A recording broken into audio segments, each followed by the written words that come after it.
भारतवर्ष के विभिन्न राज्यों के रिवाज, उनकी परंपराएं और त्योहारों से उनकी संस्कृति की विशेषता झलकती है। इन्हीं राज्यों में से एक है राजस्थान, जो मारवाड़ियों का राज्य कहलाता है। गणगौर उनका सबसे बड़ा त्योहार माना जाता है। उन्हीं के साथ साथ मध्य प्रदेश के निमाड़ी लोग भी इस त्योहार को मनाते हैं। मारवाड़ी इस त्योहार को 16 दिन तक मनाते हैं और निमाड़ी इसे 3 दिनों तक मनाते हैं। गणगौर की पूजा फाल्गुन महीने के होलिका दहन के दूसरे दिन यानी धूलिवंदन के दिन से प्रारंभ होती है। इस त्योहार को विवाहित महिलाओं के साथ साथ कुंवारी कन्याएं भी मनाती हैं। गणगौर का व्रत कुंवारी लड़कियां अच्छे वर की प्राप्ति के लिए रखती हैं और विवाहित महिलाएं अपने पति की लंबी आयु के लिए गणगौर का व्रत त्योहार मनाती हैं। विवाहित महिलाएं अपनी पहली गणगौर अपने मायके में ही मनाती हैं, जहां उनके मायके वाले उन्हें श्रृंगार का सामान देते हैं।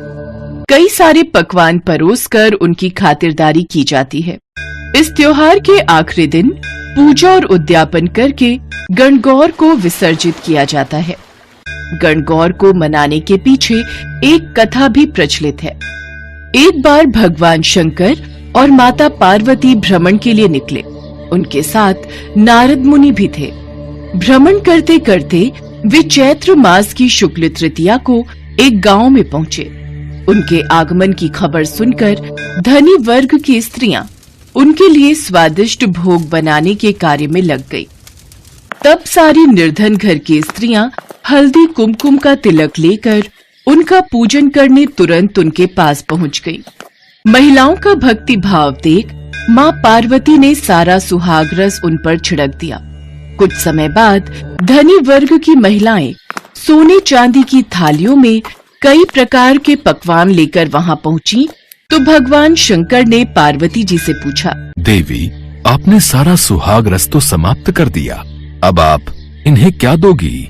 प्रभु, उन स्त्रियों को मैंने ऊपरी पदार्थों से बना रस दिया है, परंतु मैं इन स्त्रियों को अपनी उंगली चीरकर अपने रक्त का सुहाग रस दूंगी, जिससे यह अपने जीवन में मेरे समान सौभाग्य प्राप्त करेंगी। पूजन समाप्त होने पर माँ पार्वती ने अपनी उंगली चीरकर उन स्त्रियों पर रक्त छिड़क दिया। माँ पार्वती से आशीर्वाद लेकर स्त्रियां लौट गईं। कुछ ही क्षणों बाद माँ पार्वती महादेव से आज्ञा लेकर नदी में स्नान करने चली गईं। स्नान करने के पश्चात उन्होंने रेत से शिवलिंग बनाया और उसका पूजन किया। रेत के पदार्थ बनाकर मूर्ति को भोग लगाए तथा प्रदक्षिणा करके 2 कणों का प्रसाद खाकर मस्तक पर लगाया। उसी समय उस लिंग से शिव जी प्रकट हुए तथा माँ पार्वती को वरदान दिया, देवी पार्वती, मैं तुम्हारी पूजा से अति प्रसन्न हूँ। आज के दिन तुमने मेरी पूजा की है, इसलिए आज के दिन जो भी स्त्री मेरा पूजन और तुम्हारा व्रत करेगी, उसका पति चिरंजीवी रहेगा तथा मोक्ष को प्राप्त करेगा। देवी पार्वती को आशीर्वाद देकर भगवान भोलेनाथ वहां से अंतर्ध्यान हो गए। नदी के तट पर स्नान और पूजा आरती करने के कारण देवी पार्वती को वापस लौटने में समय लग गया, पर भगवान भोलेनाथ तो अंतर्यामी हैं। उन्होंने मुस्कुराते हुए उनसे पूछा, क्या हुआ देवी, तुमने लौटने में बहुत समय लगा दिया? मेरे भाई भावज नदी किनारे मिल गए थे। उन्होंने मुझे दूध चावल खाने और कुछ देर रुकने का आग्रह किया और इसी कारण मुझे आने में देर हो गई। ये सुनकर अंतर्यामी भगवान शंकर जी भी दूध और चावल खाने की इच्छा से नदी तट की ओर चल पड़े। माँ पार्वती ने मन ही मन ये प्रार्थना की कि हे भगवान शिव, आप अपनी इस अनन्य दासी की लाज रखना। जब भगवान शिव नदी किनारे पहुँचे तो उन्हें वहाँ एक महल दिखाई दिया। उसी के साथ माँ पार्वती के भाई भावज भी दिखाई दिए। भगवान शिव, माँ पार्वती और नारद मुनि 2 दिनों तक महल में रहे। तीसरे दिन माँ पार्वती ने भगवान शिव से चलने की विनती की, परंतु शिव जी तैयार नहीं थे। नाराज होकर माँ पार्वती अकेले ही निकल पड़ी, इसलिए भगवान शिव को भी उनके साथ निकलना पड़ा। उनके साथ साथ नारद मुनि भी चल पड़े, परंतु आधे रास्ते में पहुंचने पर भगवान शिव माँ पार्वती से बोले, देवी, मैं तुम्हारे मायके में अपनी माला भूल आया हूँ। देवर्षि नारद, कृपा करके क्या आप वहां जाकर मेरी माला ला सकते हैं? नारायण नारायण, जो आज्ञा महादेव, मैं अभी आपकी माला लेकर लौटता हूँ। जब नारद मुनि नदी के तट पर पहुँचे तब उन्हें वहाँ कोई महल नजर नहीं आया।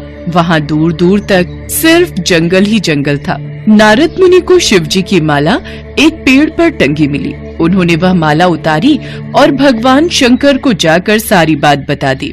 शंकर जी हंसने लगे और बोले, देवर्षि नारद, ये सब देवी पार्वती की ही लीला है। वे चाहती थीं कि वे इस व्रत को गुप्त रूप से रखें और वो अपने इस कार्य में सफल भी रहीं। यह सुनकर नारद जी बहुत प्रसन्न हुए और उन्होंने देवी पार्वती के समक्ष नतमस्तक होकर कहा, नारायण नारायण, माते, आपकी महिमा अपरंपार है। आज से जो भी स्त्री इसी तरह गुप्त रूप से पति का पूजन कर मंगल कामना करेगी, महादेव की कृपा से उसके पति को दीर्घायु प्राप्त होगी।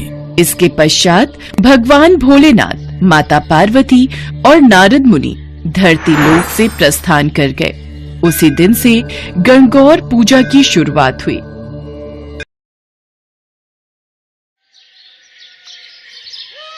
जय शिव शंकर चाचा जी।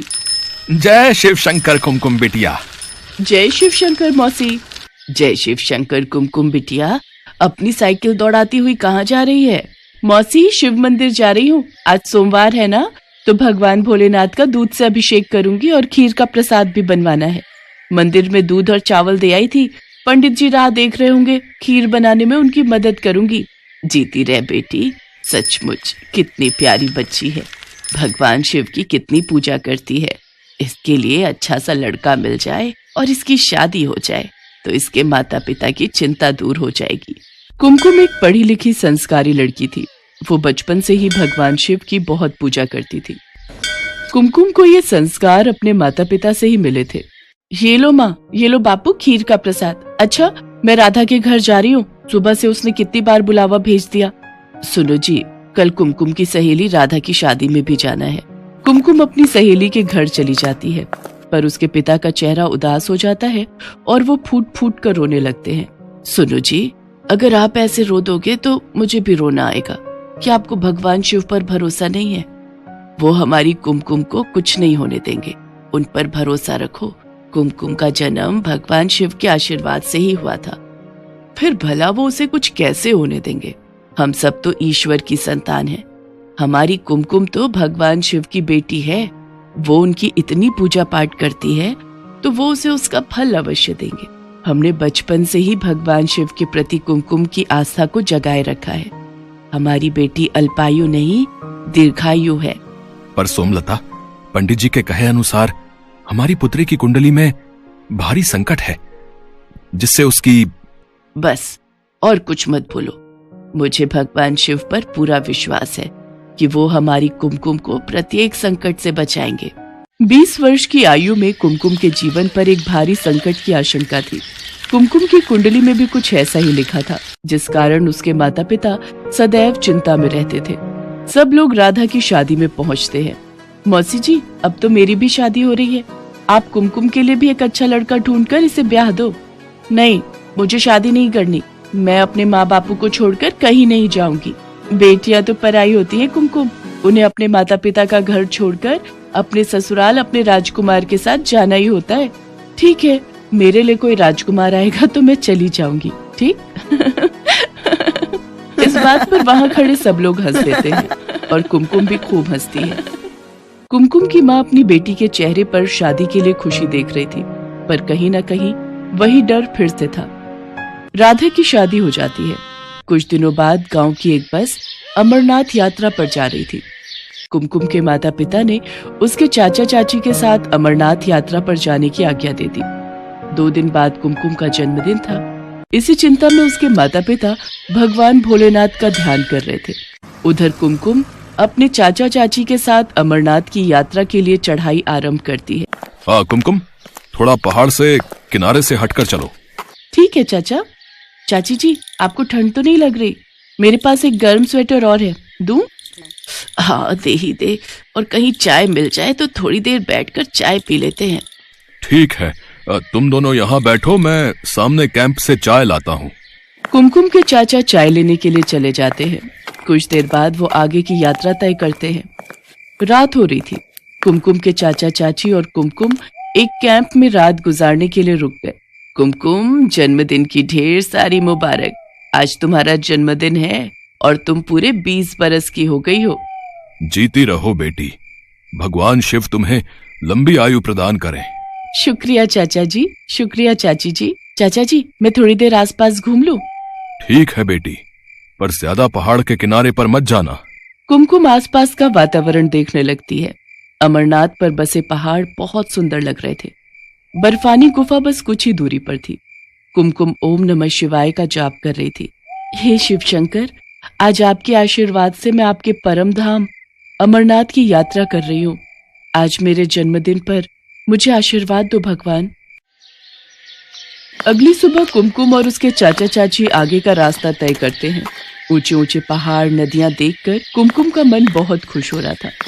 तभी कुमकुम का पैर पहाड़ के किनारे से फिसल जाता है और वो चिल्लाती हुई नीचे खाई में गिर जाती है। उसके चाचा चाची का रो रो कर बुरा हाल था। अरे, कोई मेरी बच्ची को बचाओ। हे भोलेनाथ, मैं अब भैया भाभी को क्या जवाब दूंगा। हे शिव शंभू, आज कुमकुम बिटिया का जन्मदिन है।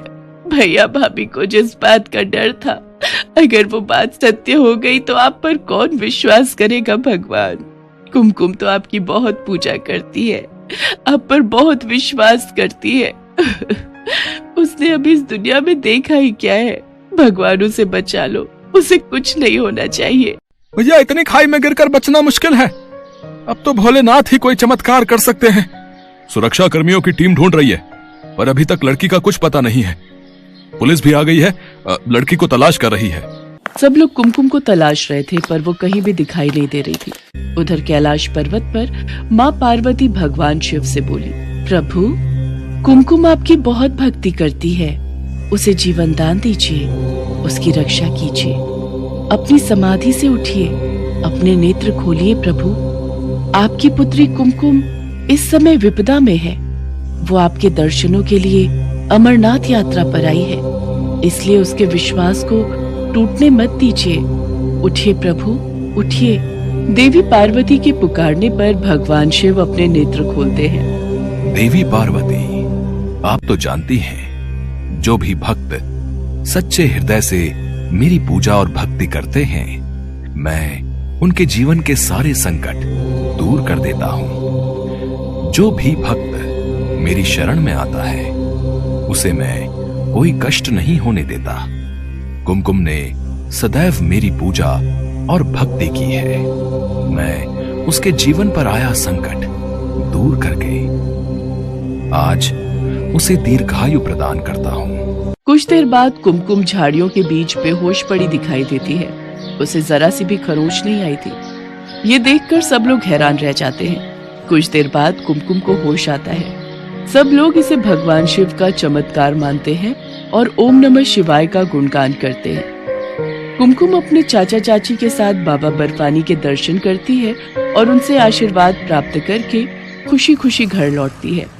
कुमकुम के माता पिता को भी सारी बात पता चलती है। वे भी भगवान शिव को धन्यवाद कहते हैं। भगवान शिव की उपासना और पूजा से आज कुमकुम को नया जीवन दान मिला था। सब लोग भगवान शिव को धन्यवाद कहते हैं। कुछ समय पश्चात एक बहुत ही संपन्न परिवार में कुमकुम का विवाह हो जाता है। आज भगवान शिव की कृपा से कुमकुम अपने जीवन में बहुत खुश थी।